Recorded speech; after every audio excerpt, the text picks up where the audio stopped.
What's up, witches? It's Luna the Swamp Witch. Here's what happens when I don't dry my hair.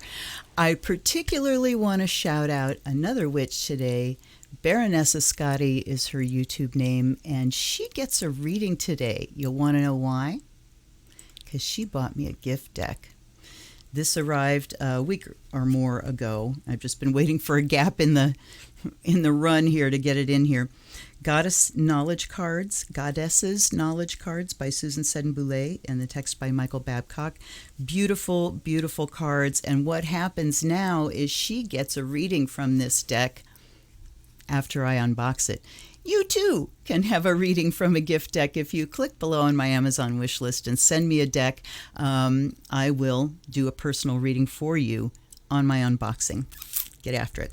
Okay, Goddesses Knowledge Cards. 48 goddesses from Greek, Roman, Celtic, Native American, Egyptian, Middle Eastern, and Scandinavian mythologies, among others, are gathered in this deck of knowledge cards to enhance our understanding of the role of the feminine deity from ancient history to the present day.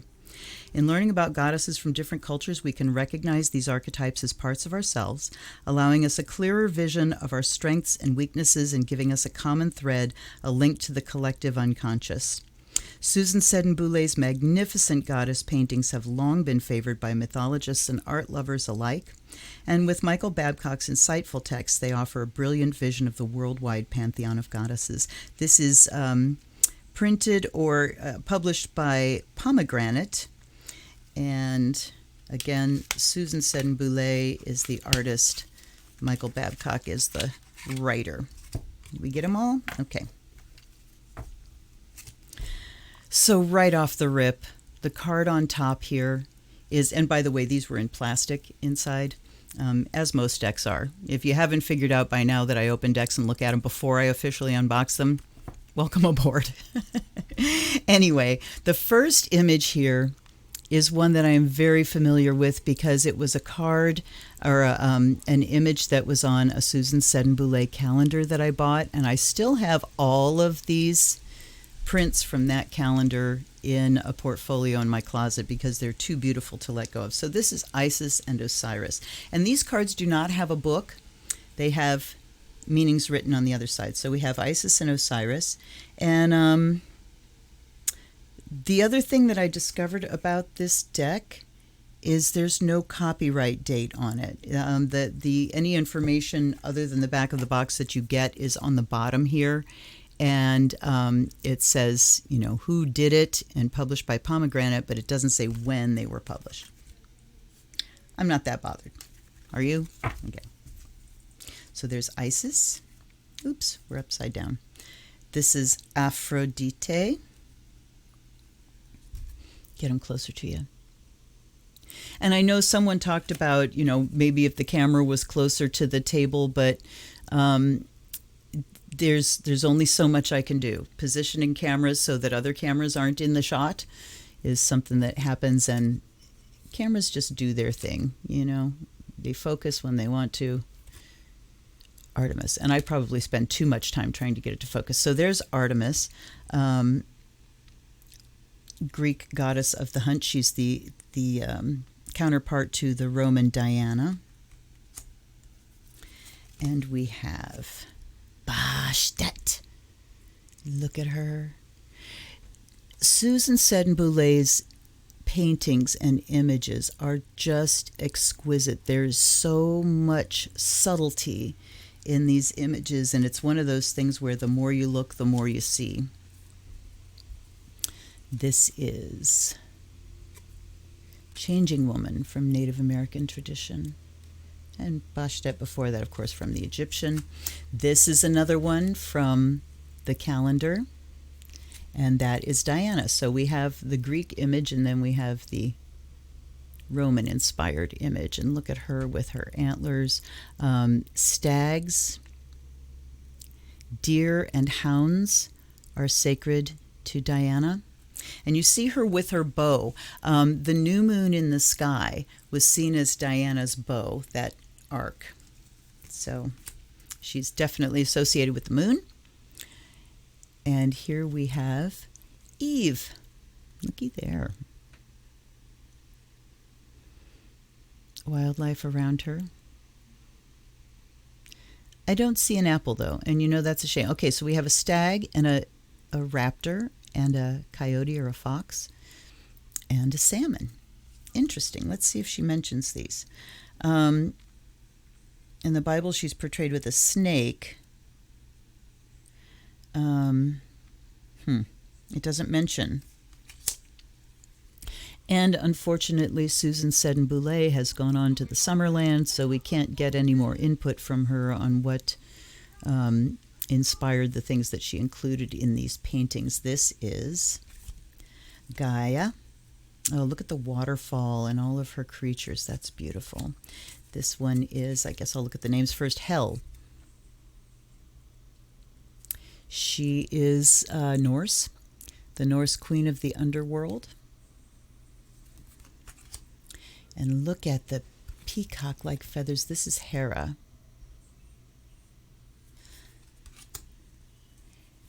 Best known as Zeus's wife, High Priestess. Here's the High Priestess card. Ooh, let's look at her. I'm sorry about the camera reflection there. It kind of gets in the way of the images, but not much I can do. Everything's got to have frickin' lights in it these days, This is Inanna from Sumeria. Or Sumer. Which way does it go? Sumeria? She's Sumerian, but that's Sumer, right? Uh-oh, there went the door. This is Ishtar. Ishtar is Babylonian.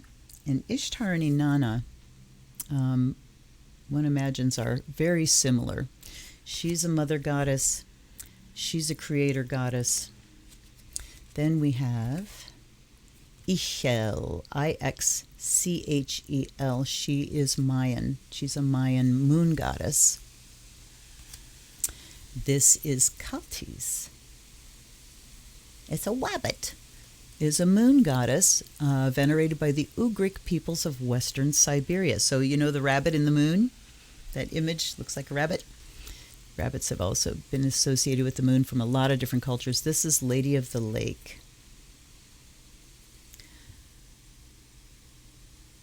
The one in the Arthurian legends that gave Excalibur to Arthur, and that everybody sees as, this woman literally in the lake and a hand comes up, but,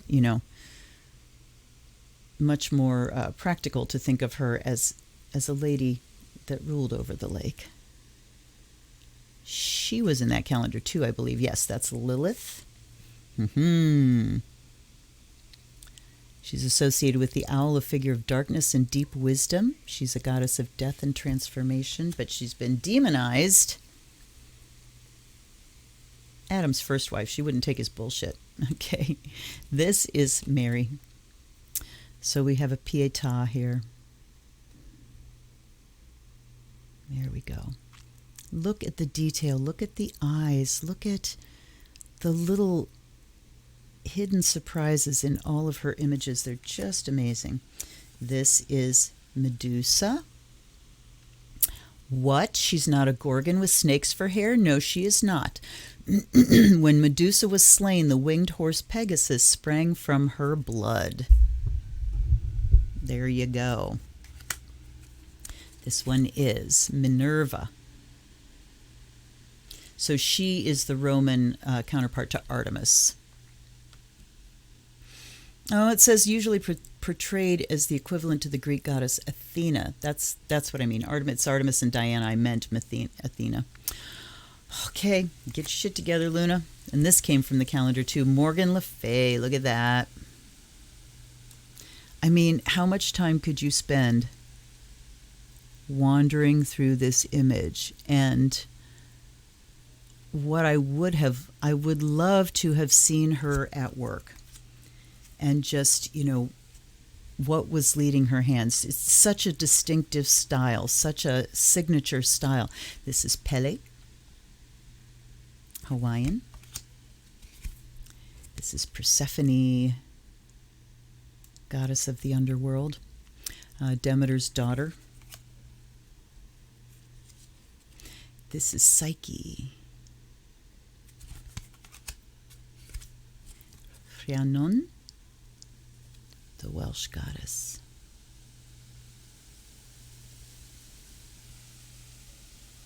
You see her image there? That's beautiful. Oh, this one too. This one was from the calendar, Selene. She is the queen of the starlit heavens, ancient Greek goddess of the moon. So how many goddesses of the moon do we have? A lot. This is the Sphinx.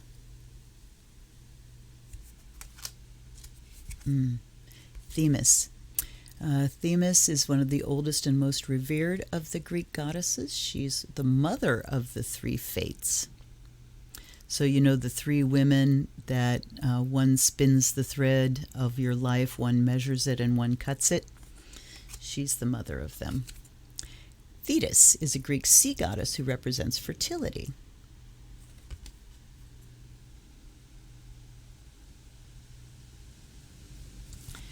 We have Tlazolteotl. Tlazolteotl.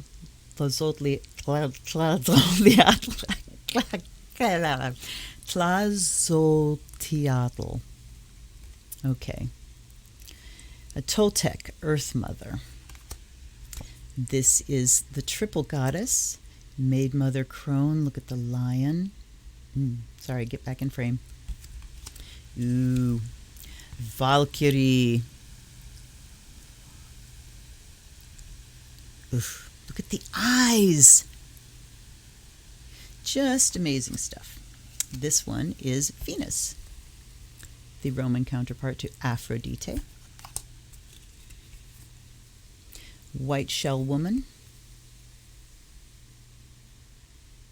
And I want to say here too, you know, the fact that we are most familiar with Greek and Roman goddesses tells us just how Eurocentric and that part of Europe-centric our understanding of the ancient goddesses is. They, you know, Greece and Rome have gotten all the press because they, you know, put themselves up as the height of philosophy and flourishing in art and all that kind of stuff.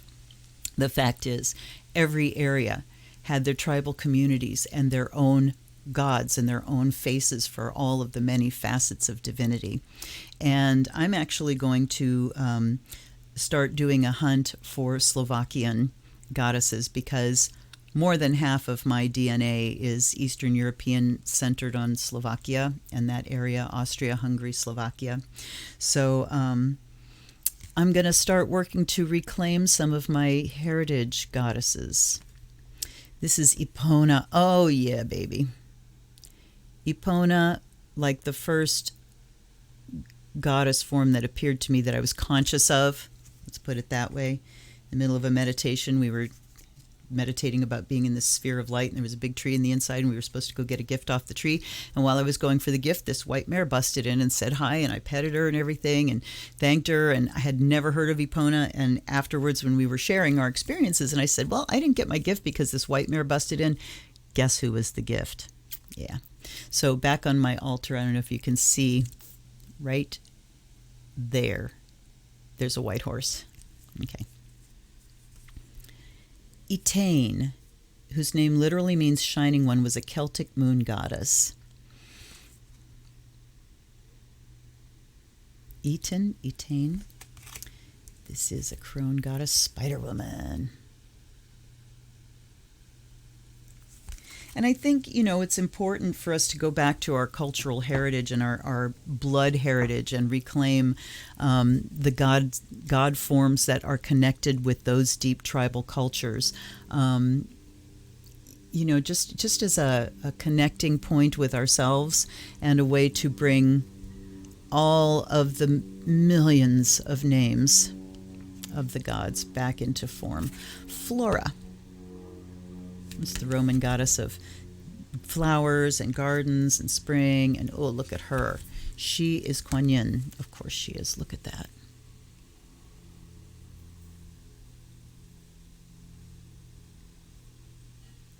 Look at the beauty.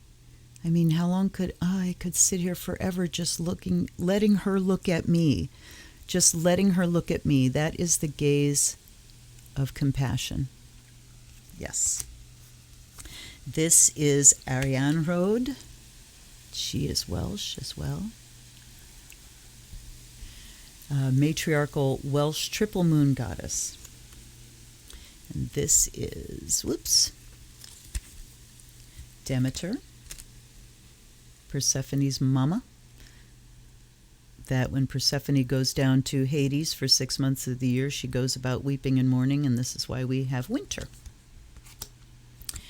And Hina, she is Hawaiian as well, Polynesian, broader.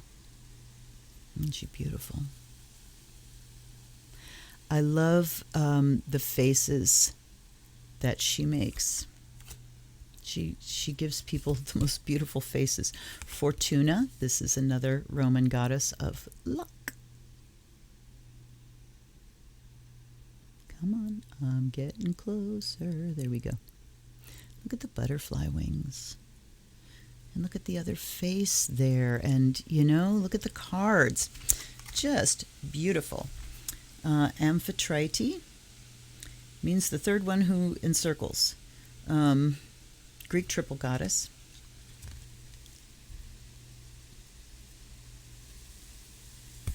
And then we have, I recognize her, Hathor. And interesting, what do you usually see Hathor as? You usually see her as a cow, right? She's not a cow. She's a leopard. Okay, usually portrayed as a cow, she is a sky goddess, the queen of the heavens. The sun emerges from her womb and the moon from her breast.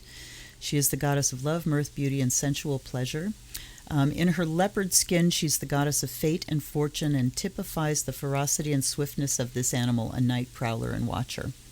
And it says, with her lion's head, Hathor assumes the role of destroyer and giver of death. So lion's head and a leopard skin. This one is Sedna. She is Inuit, I believe, Eskimo. The one down there is what Sedna means. And she, I believe, I thought she was a seal. Once a beautiful Eskimo woman who lived with her father. None of the local suitors appealed to her. Okay.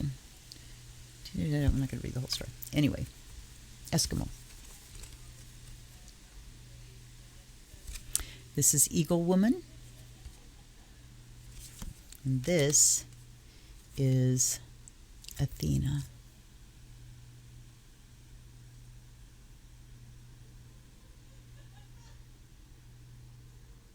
There's laughter in my house. I love it so much. Okay. Baronessa Scotti. Here we go. Let's open the fresh water and ask all my allies and ancestors, all my guides and guardians, to come be with me now, speak through me, help me to deliver clear and useful messages. And let's offer, along with the fresh water, I offer the fire of Azrael. Oh, the smell of this, you guys, is so amazing. And then, and also on the deck, that's the salt water. This is a fresh Atlantic water that I've just been gifted with as well. All right, so,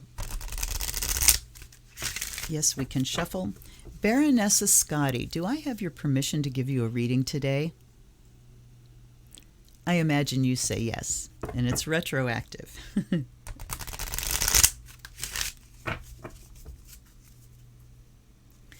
Okay, what message does Baronessa Scotti need to hear today so that she may go beyond survival and thrive today and every day? But specifically for today, what does Baronessa need to hear today?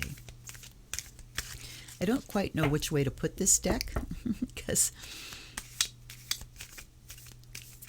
there's things on both sides, but I'm going to do it this way. I'm going to close my eyes and shuffle one more time. I'm hearing cut, cut, cut in my head, so I'm going to cut. There's one. I'm going to, okay, they're telling me that's two. And I'm going to cut, and there's three. Okay, let's see what we got. We have Venus, Spider Woman, and Kaltes. Venus is the Roman goddess of grace and love, called Aphrodite by the Greeks. She evolved from an early Italian nature goddess, a bringer of spring blooms and vines, a goddess of growth and the beauty of nature. The goddess of desire, Venus was the irresistible personification of both physical and spiritual love. She gave her name to the second planet of dawn and dusk, as did her sister goddesses Inanna in Sumeria and Ishtar in Babylonia. So it is Sumeria. Okay. The story of Venus's birth tells us how she arose naked from the sea, the source of all life, primordial creation, and a symbol of both the collective unconscious and eternity. It is a wonderful image for the emergence of a young woman into her full femininity. Venus is a striking affirmation of the love and beauty and the pleasure of the senses. Risen from the sea, she's a guide through both the stormy and calm waters of our physical desires and emotions. Okay, so what I'm getting from this, talking about a woman into her full femininity, but what I'm getting here is the goddess of love, the goddess of loving who you are, the goddess of loving your own gender expression, whether that's feminine or masculine or, on the continuum as it is. It's not a black or white thing. So she's coming here to talk about how you are expressing love to others and, most importantly, to yourself. How are you expressing the love that you have to give? How is the Venus in you letting the juices flow? Venus and Aphrodite are these juicy, sensual, and yes, sexual goddesses. So this is about truly loving everything about your sexuality and everything about your sensuality, and taking great pleasure in whatever sensual delights you have around you, taking in pleasure through the senses, which is the only way you really can take them in, right? You hear, you smell, you taste, you see, you touch. So the so-called carnal pleasures of the flesh, and enjoying those things and just really expressing your own love. Okay, Spider Woman says, is an important goddess among many southwestern Native American tribes. Though occasionally destructive, she's nearly always portrayed as beneficent. The Karasin Spider Woman created everything there is by thinking, dreaming, or naming. She taught the people how to plant seeds. Cherokee Grandmother Spider brought people the sun and fire.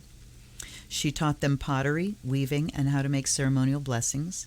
Spider Woman is responsible for bringing fire among the Pueblo, Tewa, and Kiowa tribes. A spider woman named Biliku, found in the Indian subcontinent, also brought fire and life.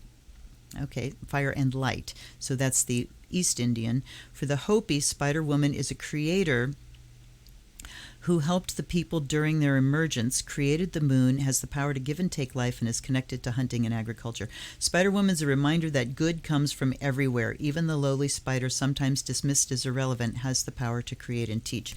What she is talking to me about is connections, those threads of connection that you have. I mean, first of all, acknowledging that you are connected to the earth, but also in a more direct, and it's like both direct and subtle. You have energy lines out to everybody that you know, everybody that you care about, everybody that you interact with, and also people that you have tough times with. You're connected to them. These are karmic connections, the people whose lives we affect, the people whose lives affect us. We have these karmic connections, and we know that what we do to ourselves, we do to the web. We affect the people that we're connected with, but we affect the larger web of life as well. So, connecting with Venus here, it's saying when you love yourself, Baronessa, then you have it goes out on the web to those you are connected to. It goes out on the web to the earth. It goes to the planet and her creatures, because we're all on this web, right? So, self-love is key. Finding love and pleasure in everyday life, and knowing that that pleasure extends to those you're connected to. And even beyond knowing that, dedicating that pleasure. I take pleasure in this, and I wish for all beings to have this same pleasure, to have this same delight, to have this same feeling of love. Okay? Kaltis is a Roman goddess venerated by the Ugric peoples of Western Siberia, a shapeshifter. She's known here, manifested as a hare. She is shown here, manifested as a hare, an animal sacred to her. This appearance shows her lunar nature, for the hare is a lunar creature. Many cultures, when looking at the moon, see the outline of the hare who lives in the moon. The hare is often seen as an intermediary between lunar deities and humans, so the appearance of Kaltis in this form indicates her accessibility to her people. Kaltis is known as a fertility goddess and a goddess of rejuvenation. She's called upon by women in childbirth, for she is especially venerated as a promoter of the beginning of the life cycle. Although she is somewhat feared because she can determine people's destinies, she is mostly revered for her gentle wisdom. She's a compassionate guide to the mysteries of life. Okay, so the fertility and goddess of rejuvenation is popping out at me there, and called forth upon by women in childbirth. If you, Baronessa, are not actively, or of the age and fertility that you're looking at having children, I want you to think about the children of your mind, the creative children that you're here to bring forth, and to call upon Kaltis to bring that forth from you. So here we were talking about kind of the taking pleasure in the beautiful things that are around you. I want to go beyond that now and look at your taking in these beautiful things. What of beauty are you bringing to birth into the world that can connect you, or that can benefit, all those things on the web that you're connected to? So the hare, fertility, it's like there's a lot in you that needs to come out. You have talents to bring forth. And when we've got beauty and sensuality and then fertility going on here, it's time to let that catalyze. And I want to say here that when I'm talking about things of beauty, it doesn't necessarily mean pretty and pleasing, because beauty is an abstract. Beauty is a truth shower.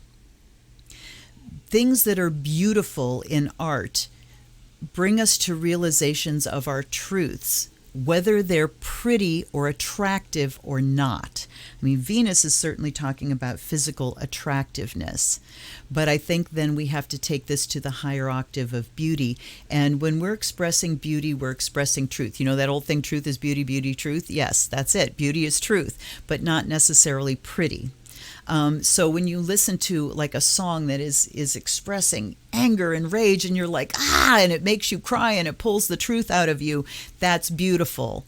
Whether the sounds are soft, the Venusian type beauty or not. So this is just a call to bring forth the truth that is within you, and letting you know that that truth is beautiful. So don't judge it. When you have things that are rattling and knocking around in there and saying, let me out, I have a truth to express, it's best to just get the fuck out of the way and let it come barreling out.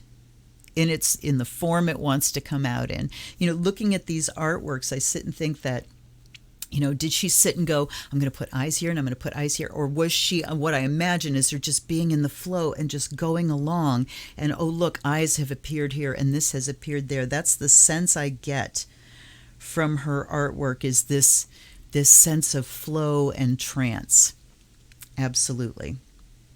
So, Baronessa, bring us your gifts. Delight in sensual pleasures. Let that fill the well and feed you so that it can spill over into creations of beauty and truth that will then benefit all of us on the web that you're connected to.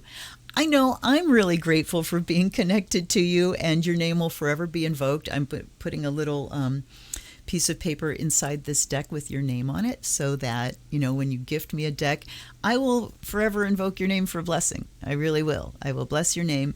And I can thank you so much. Just, I'm blown away that anybody would actually want to do that, truthfully, because it's my Sun Square Neptune thing. But you know what? You did, and I'm grateful. I hope you got a lot out of this, and I hope you buy me a deck so you can get your reading too. I think there's another one on the way, somebody told me. At any rate, please enjoy your day. It's a gorgeous fall day here. We're coming up. Equinox is coming up. You can look forward to an equinox chart. I am working on structuring my Patreon. That's going to launch sometime soon. I'm not sure quite when. I wanted to do it yesterday on the new moon. It wasn't time yet, so I'm trying. Anyway, please stay safe. Wear your masks. Wash your hands. Support Black Lives Matter. Get out and vote. Help people vote. If you're all set up, help somebody else to vote. That's going to be doing a very good turn. All right, I am the Zen Witch, and I'm here every single day for unboxings, and there's new things to come. There's Daily Goddess videos to come. There's astrology videos to come. I hope you stick with me. Subscribe if you haven't. Please like this video. Hit your notifications. I will see you tomorrow for another unboxing. Until then, this is Luna the Zen Witch. Blessed be. Go away so I can click my unrecord. Oh my God. There we go. Let's try that again. Blessed be.